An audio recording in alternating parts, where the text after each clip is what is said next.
भीष्म पितामह की यह 10 नीतियाँ जो अपनाएगा वही सफलता पाएगा। नमस्कार, डॉक्टर श्रीपति त्रिपाठी के फेसबुक पेज पे आप सभी का स्वागत है। मैं हूं नीरज कुमार। दोस्तों, भीष्म ने युद्ध से पहले और युद्ध के बाद बहुत ही महत्वपूर्ण बातें कही थी। ऐसे कई बातें थी जिसे उन्होंने धृतराष्ट्र, दुर्योधन, कृष्ण, अर्जुन और युधिष्ठिर से कहा था। सरसैया पर लेटे भीष्म पितामह ने युधिष्ठिर को संबोधित करते हुए सभी को उपदेश दिया था। उन्होंने उनके जो उपदेश होते थे उसमें राजनीति, नीति, जीवन और धर्म की गूढ़ बातें होती थी। आइए इस लाइव के माध्यम से हम जानते हैं कि भीष्म पितामह ने क्या क्या कहा था। उन्होंने कहा था, ऐसे वचन बोलो जो दूसरे को प्यारे लगे।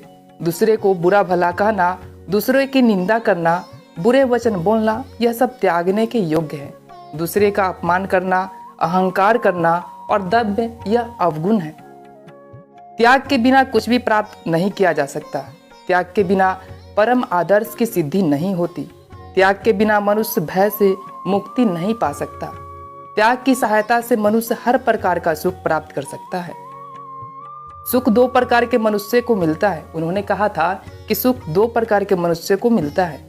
उनको जो सबसे अधिक मूर्ख हो, दूसरा उनको जिन्होंने बुद्धि के प्रकाश में तत्व को देख लिया है।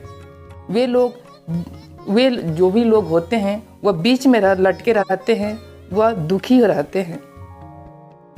जो पुरुष अपने भविष्य पर अधिकार रखता है, जो समयानुकूल तुरंत विचार कर सकता है और उस पर आचरण करता है, वह पुरुष सुख को प्राप्त करता है और आलस्य मनुष्य को नाश कर देता है।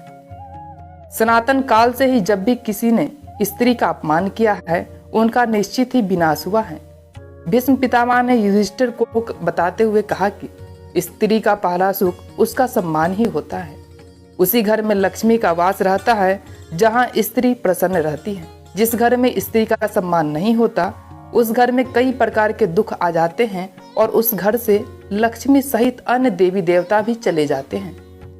भीष्म पितामह ने युधिष्ठिर को बताया कि जब नदी पूरे वेग के साथ समुद्र तक पहुंचती है तो बड़े बड़े वृक्ष को बहाकर अपने साथ ले जाती है। एक बार समुद्र ने नदी से पूछा कि तुम्हारा जल प्रवाह इतना तेज और शक्तिशाली है कि उसमें बड़े से बड़े पेड़ बह जाते हैं, लेकिन ऐसा क्यों होता है कि छोटे घास, कोमल बेले और नरम पौधे को बहा नहीं सकते? नदी ने कहा कि जब मेरे जल का बहाव आता है तो बेलें अपने आप झुक जाती हैं, किंतु जो भी बड़े बड़े पेड़ होते हैं वह अपनी कठोरता के कारण यह नहीं कर पाते, इसलिए मेरा प्रवाह उसे उखाड़ कर बहा कर ले जाता है।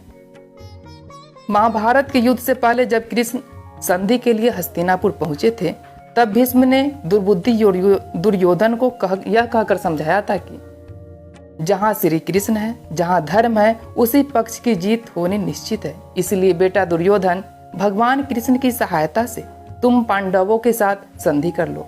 यह संधि के लिए सबसे बड़ा अवसर हाथ आया है। इससे हमें यह सीखने को मिलती है कि व्यक्ति को सदा धर्म की ओर ही रहना चाहिए।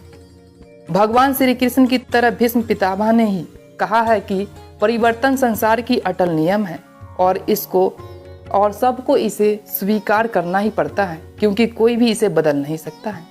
भीष्म पितामह ने कहा है कि एक शासक को अपने पुत्र और अपनी प्रजा में किसी भी प्रकार का कोई भेदभाव नहीं रखना चाहिए। यह शासक में अधिकता और प्रजा में समृद्धि प्रदान करता है। सबसे अंतिम है और 10वां उनका उपदेश है, उनकी बातें हैं।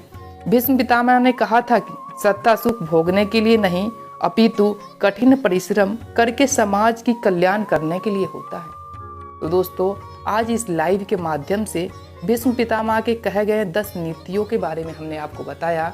उम्मीद है यह लाइव आप सभी को पसंद आया होगा। अगर पसंद आए तो आप इसे फेसबुक पर अधिक से अधिक शेयर करें। फिर मिलते हैं एक नई जानकारी के साथ। आपका दिन शुभ हो। जय श्री कृष्ण।